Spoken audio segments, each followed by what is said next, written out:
नमस्कार विद्यार्थियों, Rishikul online school में आप सभी का स्वागत है। बच्चों, आज हम अपनी हिंदी कक्षा में माटी वाली पाठ का सारांश के विषय में जानेंगे।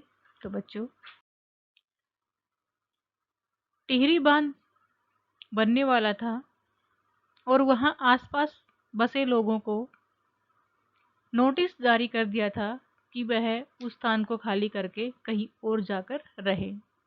तो यह विस्थापन की समस्या वहां रह रहे झुग्गी झोपड़ी वाले गरीब लोगों के सामने एक भयंकर समस्या थी कि वह इस समय में अपने सामान को उठाकर कहाँ जाएं, क्योंकि उन लोगों के पास इतने संसाधन नहीं थे कि वह एक जगह से दूसरी जगह पर जाकर आसानी से रह सके।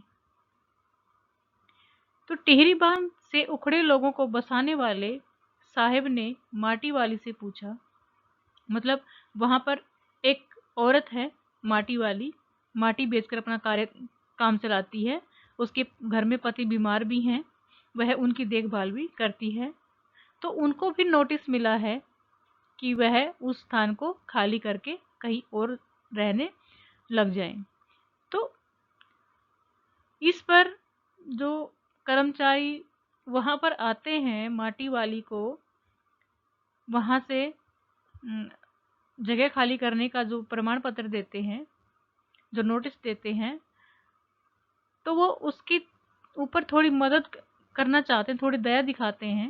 वो कहते हैं कि बुढ़िया, अगर आपके पास इस जमीन का कोई प्रमाण पत्र है तो आप ले आओ, हम उसके बदले आपको कहीं और जमीन दिलवा देंगे।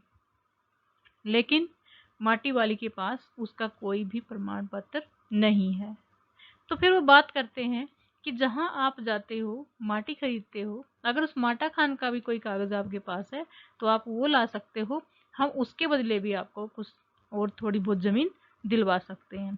लेकिन माटी वाली के पास तो उसका भी कोई प्रमाण पत्र या कोई कागज नहीं था जो वह उनको थमा सके। वह तो सारी जिंदगी माटा खान से माटी खोदकर लाती थी और शहर जाकर बेचती रहती थी। उसके पास माटा खान का भी कोई कागज नहीं था। ऐसे में उसे सरकारी मदद नहीं मिल सकती थी, क्योंकि उसके पास अपनी जमीन का या उस माटा खान का कोई भी रिकॉर्ड नहीं था जो उसके नाम हो। अब ऐसे में उसे कोई सरकारी मदद नहीं मिल सकती थी, कोई पैसा या कोई मुआवजा उसे नहीं मिल सकता था। टिहरी बांध भरने लगा था, वहां पर पानी जो है वो भरने लगा था। लोग अफरा तफरी में अपना घर छोड़कर जा रहे थे और इस कठिन समय में उस बुढ़िया के पास दो परेशानियां उसके सामने थी। एक, उसे एक जगह से दूसरी जगह पर अपना सामान शिफ्ट करना था। दूसरा, उसके पति बीमार थे, बहुत समय से बीमार चले आ रहे थे और अब उनका देहांत हो गया है, तो उनका अंतिम संस्कार की समस्या भी बुढ़िया के सामने थी। और सबसे बड़ी समस्या तो ये थी कि शहर में लगभग पानी भर चुका था और जितने भी शमशान घाट थे वो सारे पानी में डूब चुके थे। अब कोई भी ऐसा स्थान नहीं था जहां वह अपने बूढ़े पति का अंतिम संस्कार कर सकती। बुढ़िया मानसिक रूप से बहुत दुखी थी, बिल्कुल वह छिन्न हो चुकी थी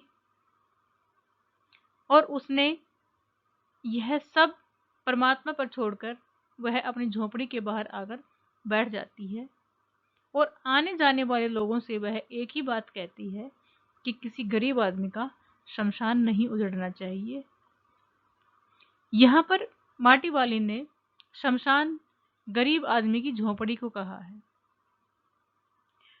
क्योंकि एक गरीब आदमी को अपनी जरूरतें पूरा करने के लिए हर रोज मरना पड़ता है, तो उसका शमशान जो है उसकी झोपड़ी ही है, जिसे उसे जरूरतें पूरा करने के लिए बार बार जहां पर उसे मरना पड़ता है।